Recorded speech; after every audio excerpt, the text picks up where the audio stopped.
ठाणे के शाहपुर में समृद्धि महामार्ग के निर्माण कार्य के दौरान एक बड़ा हादसा सामने आया और उस हादसे में अब तक 17 मजदूरों की मौत हो चुकी है। जो हादसा सामने आया, इस वक्त मैं स्पॉट पे मौजूद हूँ। शाहपुर के खुटाड़ी गांव के पास ये हादसा हुआ है और इस हादसे में करीब 23 मजदूर जो नीचे काम कर रहे थे वो दब गए। दरअसल गर्डर लॉन्चिंग का काम यहाँ पर किया जा रहा था और अचानक से जो क्रेन है वो 200 फीट की दूरी से जो है नीचे की तरफ गिरी और नीचे तमाम जो मजदूर काम कर रहे थे उनके ऊपर गिरी, जिसके चलते जो गर्डर लॉन्च हो रहा था वो भी नीचे गिरा और साथ ही साथ जो गर्डर का पूरा हिस्सा आप देख रहे हैं, जो लोहे का ये आपका हिस्सा नजर आ रहा है, ये पूरी तरह से गिर पड़ा उन मजदूरों के ऊपर, जिसके चलते 23 मजदूर उसमें दब गए, जिसमें से अब तक 17 की मौत हो चुकी है। इन 17 की मौत के अलावा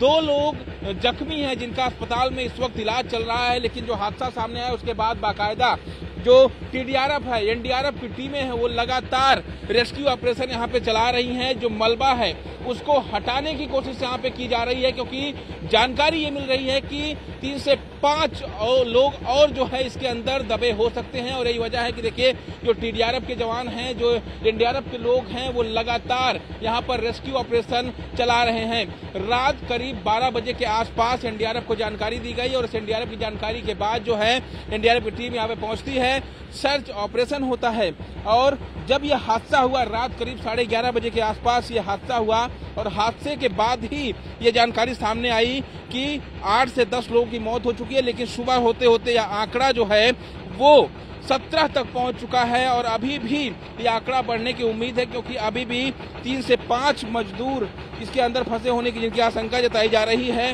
वो इसमें दबे हुए हैं और उनको निकालने की कोशिश यहाँ पर लगातार की जा रही है। जो जेसीबी मशीनें हैं, वो मैं कहूँगा जेसीबी मशीनें यहाँ पर देखिए पूरा आपको मलबा उस गर्डर का नजर आएगा। यही सी गर्डर की लॉन्चिंग रात में की जा रही थी। समृद्धि महामार्ग के तीसरे फेज का जो काम है, जो मुंबई को जोड़ेगा नागपुर से, और नागपुर से बनते हुए अब ये नासिक तक पहुंचा है और नासिक से सीधा मुंबई की तरफ जाना है। तो ऐसे में उसी समृद्धि महामार्ग की गर्डर की लॉन्चिंग बीती रात की जा रही थी और उसी गर्डर की बीती लॉन्चिंग के दौरान जो है ये बड़ा हादसा सामने आया। पूरा का पूरा मलबा देखेंगे, जो गर्डर है वो पूरी तरह से टूट फूट चुका है और उसकी हालत बता रही है कि हादसा कितना जोरदार था। दरअसल जो आप ऊपर का हिस्सा देख रहे हैं, ये जो 200 फीट के आसपास का हिस्सा है, ब्रिज जो पिलर बना हुआ है, उसी के ऊपर ये गर्डर लॉन्च होना था और वहीं पर जो ये जेसीबी मशीनें हैं, क्रेन है, उसके जरिए ही जो है इसकी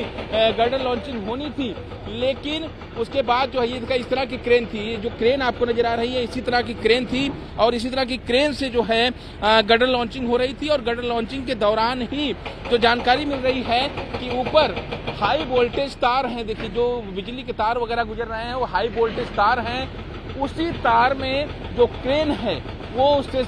टच हुई और उसके बाद एक शॉक हुआ और शॉक लगने के बाद जो ये पूरा का पूरा गर्डर है वो 200 फीट नीचे आ गिरा और जहां पर तमाम मजदूर काम कर रहे थे उनके ऊपर सीधा आके गिरा। आप गर्डर थे, कितना बड़ा ये गर्डर है और अगर वो नीचे आके गिरा है और उसकी जो हालात हैं उसको देखकर आप ये समझ जाएंगे कि जिन मजदूरों के ऊपर ये गिरा होगा, जो मजदूर नीचे काम कर रहे होंगे, उनको किस तरह की चोटें लगी होंगी। और यही वजह है कि 17 मजदूरों की अब तक इस पूरे हादसे में मौत हो गई है, इस दुर्घटना में मौत हो गई है। अभी भी 4 से 5 जो मजदूर हैं वो इसके अंदर दबे होने की बात कही जा रही है, जिनको निकालने के लिए इस वक्त जो है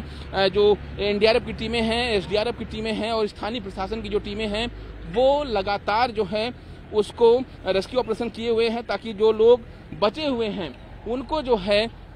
यहाँ से निकाला जा सके। लेकिन फिलहाल मैं आपको अगर पूरी स्थिति दिखाऊं यहाँ पर स्पॉट पे, तो बेहद ही भयावह तस्वीरें हैं, क्योंकि इसी गर्डर की लॉन्चिंग हो रही थी और वही गर्डर अब टूट फूट चुका है और यही गर्डर जो है उन मजदूरों के ऊपर गिरा और जिसमें से 17 मजदूर की अब तक मौत आधिकारिक जो आंकड़ा सामने आया है हो चुकी है। 2 मजदूरों का इलाज इस वक्त कलवा के अस्पताल में चल रहा है। लेकिन जो तस्वीर यहाँ पर स्पॉट पर नजर आ रही है वो ये बताने के लिए काफी है कि हादसा कितना खतरनाक था, कितना जोरदार था। यहाँ पर अब इसको कटिंग करने का भी काम जो है यहाँ पर देखिए सिलेंडर के जरिए जो ये, क्योंकि ये लोहे का गर्डर है और इसको कटिंग करने का काम यहाँ पे शुरू होने वाला है, क्योंकि इसको हटाना पड़ेगा क्योंकि ये पूरी तरह से टूट फूट चुका है। तो ऐसे में जो तस्वीरें यहाँ से सामने आ रही हैं क्यों एनडीआरएफ की जरूरत पड़ी, क्यों जो है एनडीआरएफ के लोगों को ये 2 टीमें यहाँ पर आना पड़ा मुंबई से। तो उसके बाद बाकायदा एसडीआरएफ की जो टीम है वो भी यहाँ पर मौके पर पहुंचती है।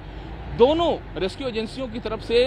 युद्ध स्तर पर काम शुरू किया जाता है और ये पूरा जो आप हिस्सा चंक देखेंगे तो जहां तक आप जाएंगे, देखिए कितना लंबा गर्डर लॉन्च हो रहा था और इस गर्डर की लंबाई आपको बताएगी कि ये गर्डर लॉन्चिंग के दौरान ही हादसा हुआ और जो हाई वोल्टेज तार है जो जानकारी मिल रही है उसके चलते शॉक लगा और उसी शॉक के दौरान जो है ये हादसा हुआ। और हादसे के दौरान क्योंकि रात के वक्त काम चल रहा था और उसी काम के दौरान जो मजदूर यहाँ पर इकट्ठा काम कर रहे थे उनके ऊपर ये पूरा गर्डर गिरा और इसी के चलते जो संख्या है मृतकों की वो लगातार बढ़ती जा रही है, क्योंकि इतना ज्यादा जो है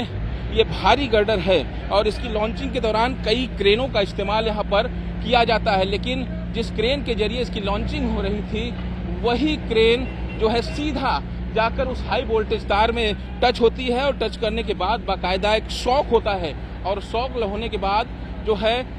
ये गर्डर पूरी तरह से 200 फीट के नीचे से पूरी तरह से नीचे आ गिरता है और जो जेसीबी होती है वो भी नीचे आ गिरती है, जिसके चलते तमाम जो मजदूर हैं वो उसकी चपेट में आ जाते हैं। आप पूरे हिस्से को देखेंगे तो स्थानीय लोग भी काफी यहाँ पे नजर आ रहे हैं और आपको तस्वीरों से अंदाजा लग जाएगा कि किस तरह से यहाँ पर जो तस्वीरें हैं वो बेहद ही भयावह हैं और इतना बड़ा हादसा आखिर हुआ कैसे, क्योंकि आप तस्वीरों में देख सकते हैं। नारायण कुर्वे सर हमारे साथ हैं, उनसे मैं बात करना चाहेंगे कि आखिर मौजूदा स्थिति क्या है और कितना टाइम अभी भी रेस्क्यू ऑपरेशन में लगने वाला है। तमाम जो लोग हैं, जो स्थानीय लोग हैं वो भी यहाँ पर मौके पर मौजूद हैं और एनडीआरएफ के जो सारंग कुर्वे जी हैं। सर सबसे पहले ये जानना चाहेंगे कि क्या स्थिति अभी, कितने और लोग दबे हो सकते हैं? अभी 17 डेड बॉडीज यहाँ से रिकवर की गई है और इसके अलावा 3 इंजर्ड है और 3 लाइव विक्टिम निकाले गए हैं। अभी स्टेट एडमिनिस्ट्रेशन की ओर से और जो यहाँ पे वर्कर्स काम कर रहे थे उनके अनुसार 2 से 3 अभी भी दबे होने की आशंका है, मिसिंग है। मतलब आप जो कह रहे हैं 17 डेड, 3 इंजर्ड और 3 लाइव निकाले गए हैं, तो मतलब 23 लोग निकाले जा चुके हैं अब तक। तो 5 से 6 लोग और हो सकते हैं। हाँ, 3 का बताया गया है। या जो डे शिफ्ट में काम कर रहे थे उन्होंने बताया कि 25 से 27 डे शिफ्ट में काम कर रहे थे और वैसे ही नाइट शिफ्ट में भी हो सकते हैं। तो 3 का अभी भी मिसिंग का बताया जा रहा है। आपका रेस्क्यू ऑपरेशन करते हुए कितने घंटे हो गए और क्योंकि अभी भी रेस्क्यू ऑपरेशन चल रहा है तो कितना वक्त और लग सकता है? ये 5 बजे से 5:30 बजे से हमारा रेस्क्यू ऑपरेशन स्टार्ट हुआ है और जैसे कि आपको बताया जा रहा है कि 3 विक्टिम अभी भी ट्रैप्ड है। तो 3 विक्टिम हम ऐसे ही मान के चल रहे हैं कि ये लाइव हो सकते हैं, इसलिए वो बेहद ही सावधानी के साथ हम ऑपरेशन कैरी कर रहे हैं। उसमें अभी जैसे देख रहे हैं कि वो एक वर्टिकल अप्रोच बना के एनडीआरएफ की टीम कुछ समय के बाद उसको सर्च करेगी कि आप वॉइड स्पेसेस में कोई विक्टिम है, तो अगर विक्टिम है तो उसको सेफली रेस्क्यू किया जाएगा। हाँ सर, कहेंगे कि हादसे की वजह कुछ पता चल पाई है, क्योंकि इतना बड़ा गर्डर लॉन्चिंग इतने ऊपर हो रहा था, अचानक से गिरा, क्या वजह हो सकती है? क्योंकि ऊपर हाई टेंशन तार वगैरह भी है। इसके बारे में जो भी अपने विक्टिम्स है, लाइव विक्टिम्स है या इंजर्ड है, वो बेहतर बता सकते हैं क्योंकि उनको ज़्यादा इसके बारे में पता है। अभी भी रेस्क्यू ऑपरेशन काफ़ी देर तक चलेगा, 3 विक्टिम आप बता रहे हैं, कभी भी अंडर। हाँ, जब तक वो लास्ट विक्टिम रेस्क्यू कर नहीं लेंगे तब तक ये ऑपरेशन चल सकता है। कितनी टीमें इस वक्त हैं और कितने जवान उसमें शामिल है जो रेस्क्यू ऑपरेशन कर रहे हैं? अराउंड 45 है जवान और 2 टीमों में तो विभाजित किया गया। 2 टीम है यहाँ से कंटिन्यूसली काम कर रही है। तो ये एनडीआरएफ के कमांडेंट हैं सारंग कुर्वे जी। सारंग कुर्वे जी जो जानकारी दे रहे थे कि अभी भी 3 लोगों के अंदर फंसे होने की जानकारी है और 3 लोगों को जानकारी मिलने के बाद अब ये देखिए हिस्सा देखिए, यही गर्डर था जिसकी लॉन्चिंग हो रही थी और लॉन्चिंग के दौरान ही अचानक से ये गिरा और इसको अब हटाने का सिलसिला क्रेन के जरिए हटाने की कोशिश की जा रही है, क्योंकि जब तक ये हटेगा नहीं तब तक रेस्क्यू ऑपरेशन करना है एनडीआरएफ और टीडीआरएफ के लिए बहुत ही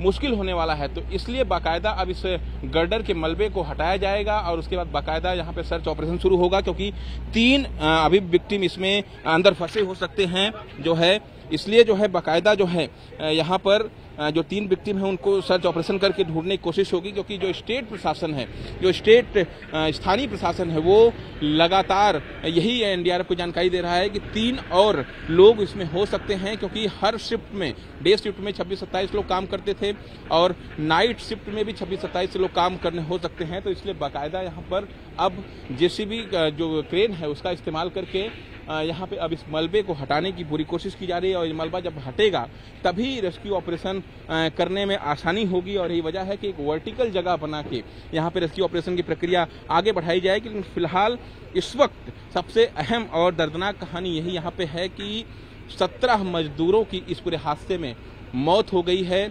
3 का इलाज इस वक्त चल रहा है, 3 जिंदा निकाले गए हैं और इसके अलावा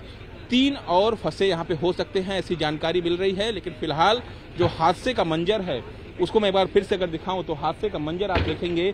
तो आप समझ जाएंगे कि कितना बड़ा गर्डर लॉन्चिंग रात को हो रहा था और ये गर्डर लॉन्चिंग के दौरान इतना बड़ा हादसा ये कैसे हो गया, क्योंकि पूरा का पूरा गर्डर जो है वो नीचे आ गिरा और आप देखिए वही गर्डर अब जो है एक तरह से मलबे में तब्दील हो चुका है। जो आगे का हिस्सा आप देखेंगे तो वो जो पिलर का हिस्सा है वो भी पूरी तरह से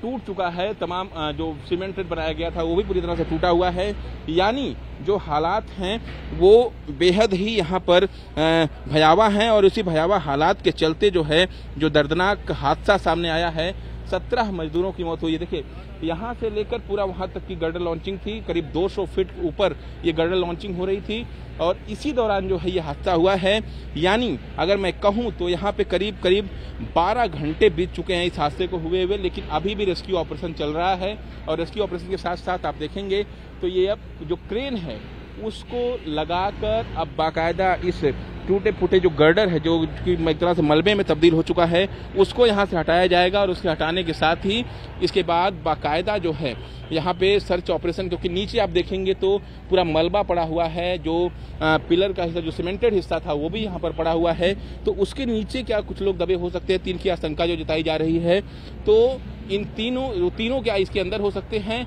जब ये मलबा हटेगा तब जो है जो एनडीआरएफ की टीम है, एसडीआरएफ की टीम है वो यहाँ पे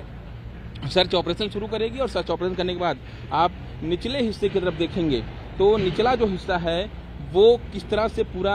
बिखरा हुआ है। देखिए जैसे ही गर्डर गिरा पूरा तहस नहस हो गया नीचे का हिस्सा और इसके साथ ही इसी नीचे जो है वो तमाम जो मजदूर हैं वो काम कर रहे थे और उसी में दबने के चलते जो 17 मजदूर हैं उनकी मौत हो गई है। बेहद ही दर्दनाक हादसा इस वक्त शाहपुर जो थाने का हिस्सा है यहाँ पे सामने आया है और ऐसे में अब क्या लापरवाही हुई, क्या वजह रही जो इतना बड़ा हादसा सामने आया, उसकी जांच भी जो है देवेंद्र फडणवीस ने आदेश दे दिए हैं पूरे मामले की जांच के लिए। इसके अलावा महाराष्ट्र के मुख्यमंत्री एकनाथ शिंदे ने